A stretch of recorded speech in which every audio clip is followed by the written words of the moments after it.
Dari kecewa menjadi mandiri, krisis kepercayaan pada F-35 dan lahirnya jet tempur generasi ke-6 Eropa.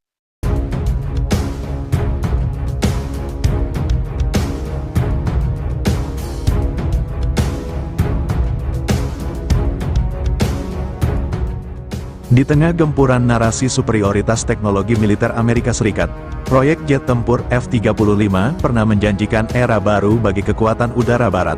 Ia digambarkan sebagai tulang punggung aliansi NATO, simbol supremasi udara global, dan lambang kecanggihan teknologi generasi kelima.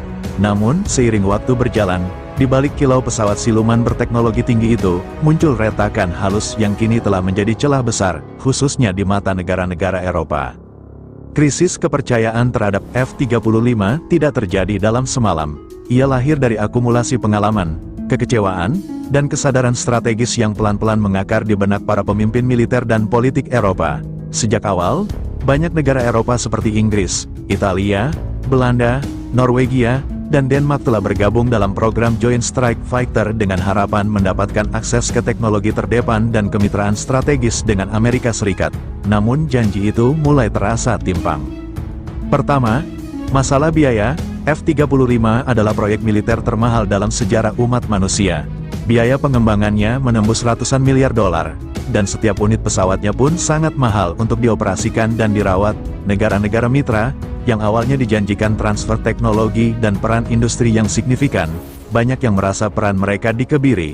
Bahkan sekutu dekat seperti Kanada dan Turki pernah berselisih karena pembatasan akses terhadap komponen dan teknologi penting F-35. Lebih dalam dari itu adalah soal kontrol. Negara-negara pengguna F-35 menyadari bahwa pesawat ini bukan hanya mesin terbang, melainkan komputer terbang, penuh dengan sensor, perangkat lunak, dan sistem logistik digital yang sepenuhnya berada di bawah kendali Amerika Serikat. F-35 mengumpulkan dan mengirimkan data secara real-time ke pusat kendali Lockheed Martin dan Departemen Pertahanan AS.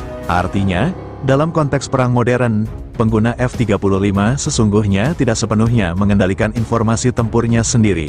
Ini menjadi momok tersendiri bagi negara-negara yang menghargai kedaulatan informasi dan otonomi strategi pertahanan. Di Eropa, kegelisahan ini berubah menjadi aksi nyata. Dimulai dari diskusi-diskusi dalam forum NATO, lalu berkembang menjadi inisiatif besar seperti FCAS, Future Combat Air System, yang dipelopori oleh Prancis, Jerman, dan Spanyol, serta Tempest, program jet tempur generasi ke-6 hasil kolaborasi Inggris, Italia, dan Swedia.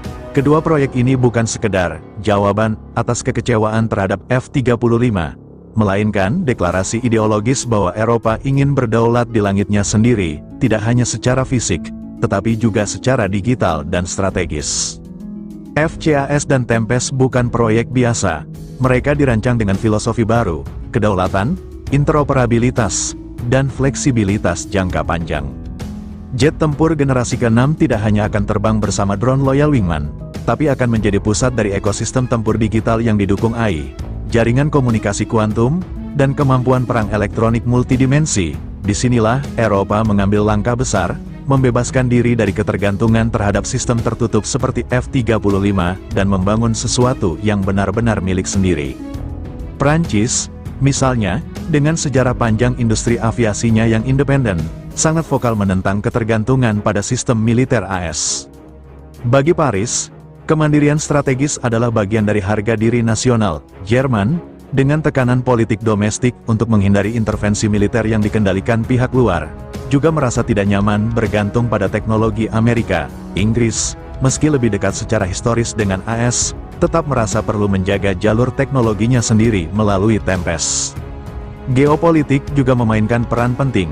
Ketika hubungan transatlantik terkadang dilanda ketegangan, terutama selama era pemerintahan AS yang lebih proteksionis, Eropa mulai menyadari bahwa keamanan kolektif mereka tidak bisa terus-menerus digantungkan pada keputusan politik di Washington. Dengan mempercepat pengembangan jet tempur generasi ke-6, Eropa berupaya menyeimbangkan kembali posisi kekuatan global. Namun tentu, jalan menuju kemandirian ini tidak mudah. Tantangan teknis, politik, dan pendanaan masih besar. Eropa harus belajar bekerja lintas batas secara efektif, menyatukan perusahaan-perusahaan industri pertahanan besar yang selama ini bersaing, dan menciptakan standar interoperabilitas baru. Tapi mungkin untuk pertama kalinya sejak Perang Dingin, Semangat kedaulatan strategis benar-benar menyatukan negara-negara Eropa dalam satu tujuan bersama, membangun kekuatan udara yang tidak tunduk pada kepentingan luar.